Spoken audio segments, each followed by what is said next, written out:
Okay student, आपको question given the ratio of the sum of n terms of two APs is 7n plus 1 raised to 4n plus 27. Find the ratio of their mth term. सबसे पहले हम assume करते हैं let a1 a2 be the first terms and d1 d2 are the common difference of two given APs. Okay, तो then the sum of their n terms are given by the sum of n term. तो हमने assume किया है n by 2 2a1 plus n minus 1 dot d1 equation number 1 और सम of n dash term ये वाला. तो ये क्या है आपका n by 2. यहाँ पे इसकी टर्म है बेसिकली a2 फर्स्ट टर्म और इसकी डिफरेंस है d2. ओके, यहाँ तक हमें समझ आ रहा है. आपको रेशियो में लिखना है तो क्या मैं इसको ऐसे लिख सकती हूँ S n S dash n can be written as n by 2 से n by 2 कैंसिल आउट हो जाएगा.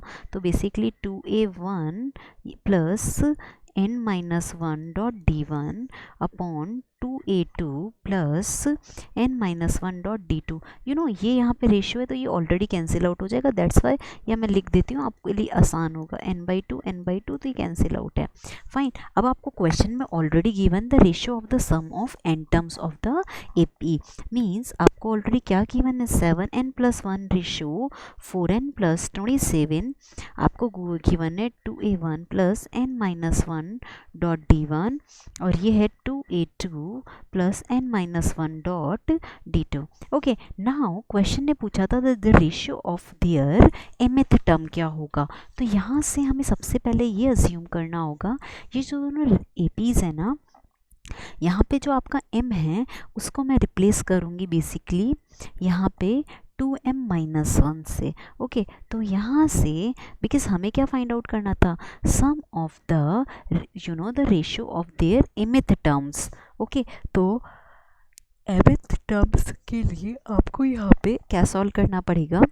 आपको पता है फॉर्मूला क्या होता है a plus n minus 1 dot D होता है ना. यहाँ एक तो 2 दिख रहा था एक्स्ट्रा, आप ऐसे समझिएगा. एक ये 2 दिख रहा है तो इस 2 को अगर मैं पूरा सबसे डिवाइड करती हूँ तो ये टर्म क्या बन जाएगी आपकी. देखिए 7n प्लस 1 एक सेकेंड 4n प्लस 27 ये क्या आ जाएगा आपका a1 plus n minus 1 by 2 d1 और ये कितना है आपका a2 n minus 1 by 2 d2. अब आपको mth टर्म, तो mth टर्म मीन्स क्या होता है a plus m minus 1 dot d.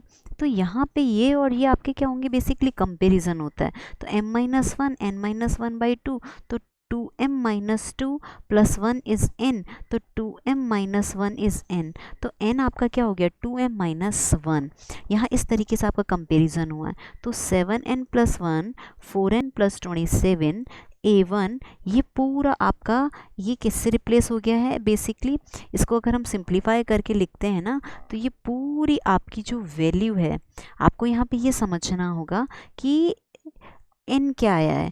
n की वैल्यू आपको देखने पे यहाँ पे क्या समझ में आ रहा है, आप देखोगे तो n की वैल्यू मुझे मिल रही है 2m माइनस 1. तो जहाँ आपका n है ना वहाँ पे हम रिप्लेस कर देंगे 2m माइनस 1 को. ओके, तो यहाँ से आपको मैंने एक बार तो वैल्यू कैसे निकाली है वो समझा दिया है. अब मैं आपका सिर्फ यहाँ से क्या लिखूँगी, आपको समझाया कि कैसे वैल्यू आया है ना. अब आप यहाँ पे ये कर सकते हैं n की जगह मैं यहाँ लिख रही हूँ 2m माइनस 1 प्लस 1 ऐसे ही 4n क्या है आपका 2m माइनस 1 प्लस 27 ऐसे ही ये क्या हो जाएगा 2a1 प्लस n क्या था 2m माइनस 1. ओके, तो 2m माइनस 1 तो आप इसको थोड़ा सा सिंप्लीफाई करते हैं एक बार 2m माइनस 2 d1 ऐसे ही 2a2 और ये भी 2m माइनस 2 d2. अगर आप इसको पूरा सिंप्लीफाई करेंगे तो आपको यहाँ पे जो वैल्यू मिलेगा ना इसको सिंप्लीफाई करने पे 14m माइनस 6 8m प्लस 23 और ये मुझे मिलेगा बेसिकली mth टर्म. मतलब आपका mth टर्म का रेशियो है ना तो इसका और ये a डैश m हो जाएगा आपका. ओके, तो ये आपका रेशियो है. तो ये आपका बी करेक्ट ऑप्शन है.